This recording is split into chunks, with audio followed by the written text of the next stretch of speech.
नमस्कार दोस्तों। जब हम छोटे थे ना, हम सारे भाई बहन तो छुट्टियों में नानी के घर जाया करते थे। तो पहले ऐसा था ना कि बड़े लोग तो अपने कामों में रहते थे, हम सारे छोटे बच्चे जब शाम को खेल के थक हार के रात में इकट्ठे होते थे, बैठते थे, तो शाम को ना एक कहानी सुनाने वाला आता था हमें, और वो तरह तरह की ज्ञान की कहानियाँ सुनाता था, और जो मुझे अब तक याद है। तो उनमें से एक कहानी है जो मुझे याद है, वो मैं आपको सुना रही हूँ। वो संत रैदास की कहानी है। संत रैदास जो थे, उन्हें बहुत सारा ज्ञान प्राप्त था और प्रभु की भक्ति। वो साधु संत की सेवा करते थे और लोगों में ज्ञान बांटते थे।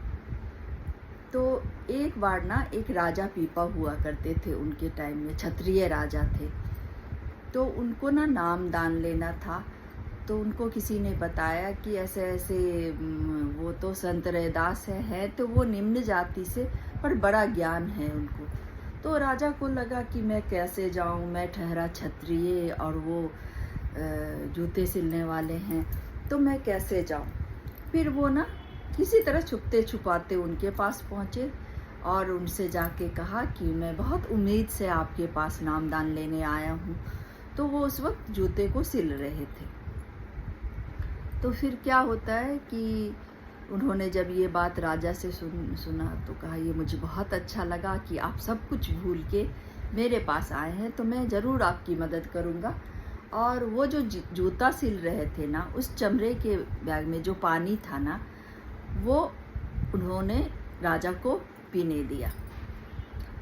राजा ने वो ले तो लिया, पर उसको इस तरह से पिया कि वो सारा उन्होंने अपने आस्तीन के उसमें गिरा लिया। और ये रैदास ने देख लिया। वो समझ गए, पर उन्होंने कुछ बोला नहीं, और फिर राजा उनको प्रणाम करके चल दिए।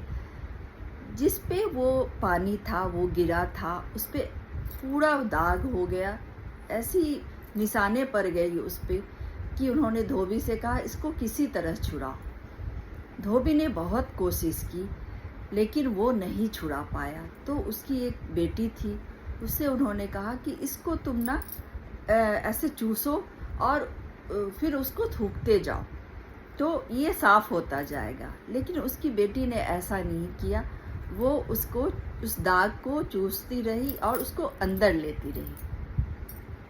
तो उसका ध्यान जो था ना, उसका पूरा जो मन था वो ज्ञान से भर गया, और वो ऐसी वैसी बातें करने लगी कि चारों तरफ नगर में चर्चा होने लगी कि धोबी की जो बेटी है वो बहुत ज्ञान की बातें करती है और लोगों को शिक्षा देती है। जब राजा पीपा को ये पता चला तो वो गया।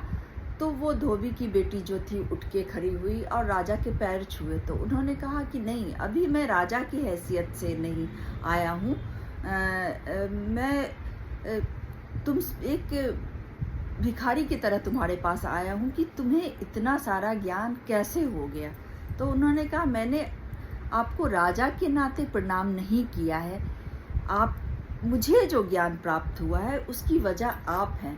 आपने जो वो कुर्ता धोने को दिया था, उसको जिस तरह से मैंने चूसा और वो अंदर गया वो पानी मेरे मुंह में, उसी से मेरा ज्ञान बढ़ता गया।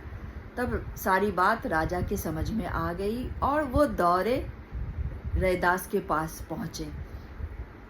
तो रैदास ने कहा कि अब वो जल तो तुम्हें नहीं मिल सकता, क्योंकि जिस इच्छा से तुम मेरे पास आए थे, उस इच्छा से वो जल मैंने तुम्हें दिया था, लेकिन अब वो बात नहीं है, तो अब आपने वो चीज़ खो दिया। तो फिर राजा बहुत गिड़गिड़ाने लगे, हाथ जोड़ा और अब लज्जित हुए उनके सामने और कहा कि मुझसे बहुत बड़ी भूल हो गई आपको पहचानने में। तो उसने कहा, ठीक है, मैं कुछ ज्ञान की बातें तुम्हें बताता हूँ, और वो जब तुम्हारे अंदर जाएगा तो धीरे धीरे धीरे धीरे तुम्हारा ज्ञान बढ़ता जाएगा। इसी तरह रैदास ने उन्हें ज्ञान दान दे के भेजा।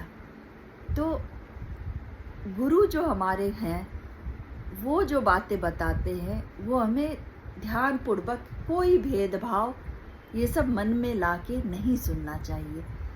तो ये ज्ञानवर्धक कहानियाँ मैंने बचपन में सुनी है, जो मेरे दिल को बहुत छू गई है, और आगे मैं इसमें से कहानियाँ आपको सुनाती रहूँगी। नमस्कार, आज इतना ही।